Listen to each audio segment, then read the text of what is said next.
Հետո քննարկեք։ Քոչյան համեցեք։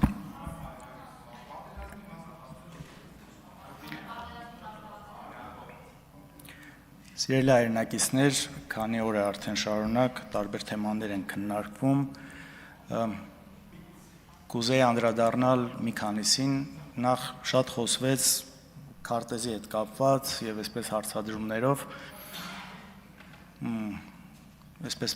պատրանք ստեղծելով կամ մարդկանց նորից այսպես մոլորեցնելու ինչ որ փորձեր ա կատարվում, իբր թե ընդդիմությունը չի ճանաչում Հայաստանի Հանրապետության տարածքային ամբողջականությունը։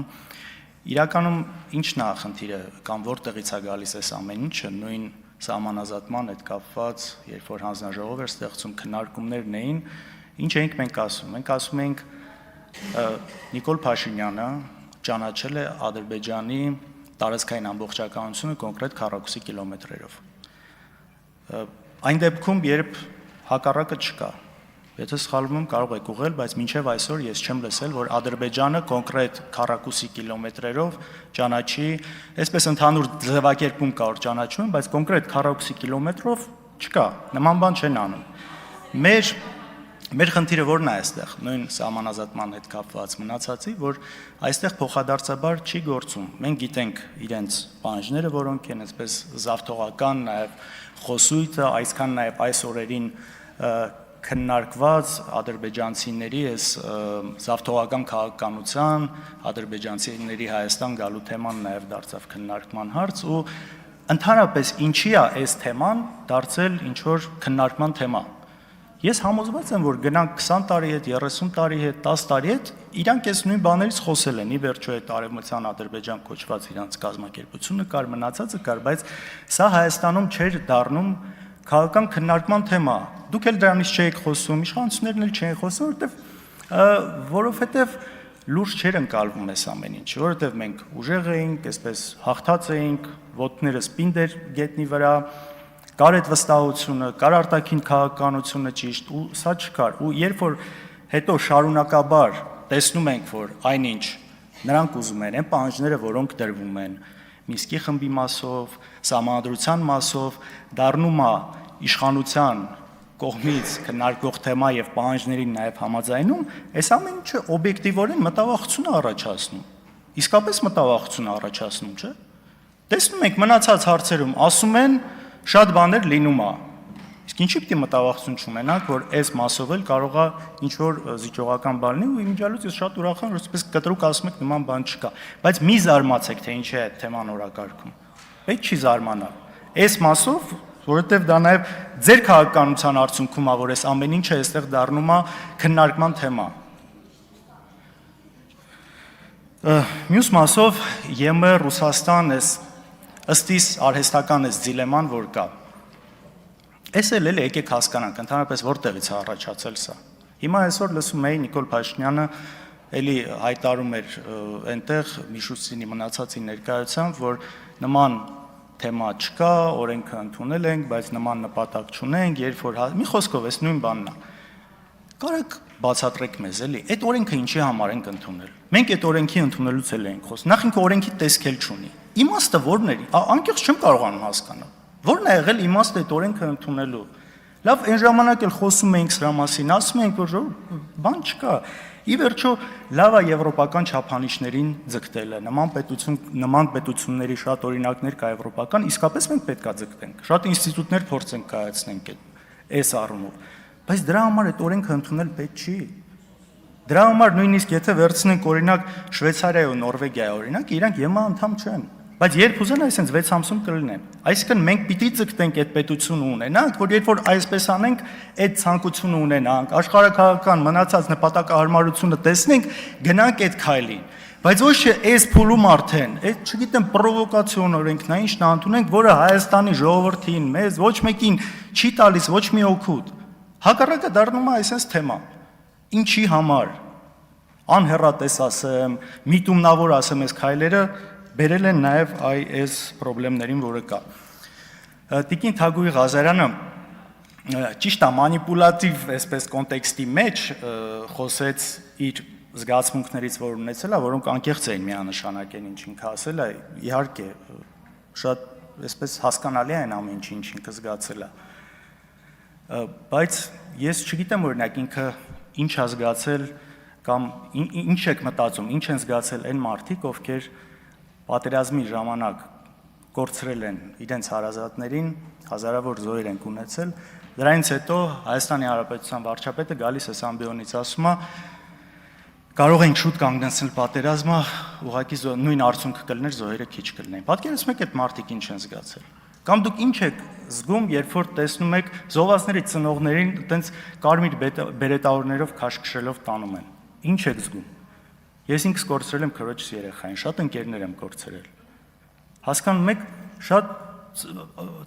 անբացատրելի է այս ամեն ինչը դրանից հետո տեսնելը։ Ու այստեղ ներողության հարց չի կամ որ քանի տեղ գնում խոնարհվում են ծնկով, լավ էլի։ Մնացած մյուս մասով մեկ էլ այսպես մի քանի տարի առաջ սկսվեց, որ ամեն նախկին ասածը, երբ որ դուք խախտում եք, հատկապես Նիկոլ Փաշինյանը շատ խոսույթ Արցախի հետ կապված, Հայաստանը եւ վերջ, մնացած շատ թեկուզ ձեր 17 թվի քարոզչական էս տեսանյութերը, որ նայում ենք, այսպես Արցախի մասին խոսույթը, պաշտպանությունը, հիմա որ այս հարցերը տալիս ենք անհարմար վիճակում եք հայտնվում, ինչ է ասում։ Դուք չէ, բոլորին չասեմ, կոնկրետ Նիկոլ Փաշինյանի մասով, ասում է, մենք բոլորս դաշնակցական էինք, այդ մտածելակերպով էինք։ Չէ, ժողովուրդ, այդպես չի։ Ստեղ կար քաղաքական նպատակահարմարություն։ Այդ ժամանակ կոպիտ ասած դա էր ծախվում, դա եք տալիս։ Հիմա հասկացել եք, որ դա էլ բան չի, այս պատերազմը մնացածը ու այսպես այդ ամեն ինչը այսպես քողարկվում է դրանով։ Չէ, դաշնակցական չէիք։ Կամ նույն եթե ավելի հետ գնանք իր հոդվածները, թե ինչ էր մտածում ինքը Արցախի մասին, ոնց էր այդ ամեն ինչը բնութագրում, դու հասկանում ես, քաղաքական նպատակահարմարություն։ Հիմա սա է լավ, սա կանենք, մյուսը, ու այստեղ նաև ինչն է կարևոր Վիլեն Գաբրիելյանը երեք ինձնից խոսեց էլ ես ընդհանուր առանց շատ խորանալու գիտեք անկեղծ չի կարծում եմ, երբ մարդ համարելով որ ինքը անցել է անարդարություններով, գալիս է ու այդ անարդարությունները ինքնա սկսում անել։ Սա առնվազն ազնիվ չէ։ Ու ես համաձայն եմ, որ իշխանության գալը չպիտի լինի նպատակ, պիտի լինի միջոց։ Բայց երբ որ տեսնում ես, որ մարդ այդ միջոցը օգտագործում է ուրիշ այս այն ինչ ինքը զգացել է, այն ինչ ինքը սխալ է համարել, այն սկզբունքները, որոնք ինքը որդեգրել է, գալիս է ու դրանք չի պահում,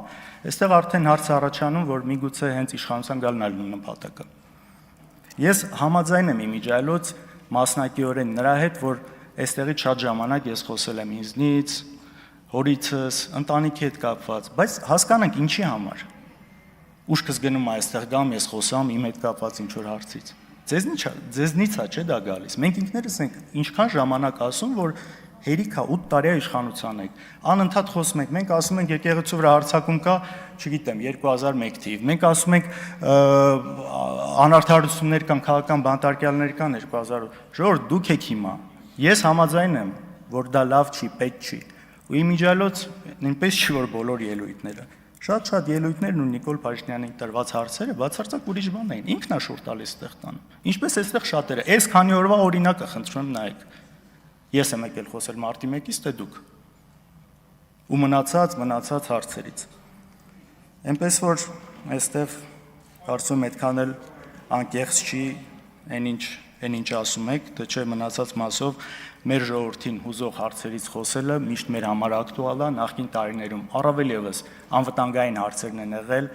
էական եւ կարեւոր եւ դրանից ենք խոսում։ Սոնա Ղազարյանը խոսում էր դիվերսիֆիկացիայի կարևորության մասին, հատկապես այսպես Ռուսաստանի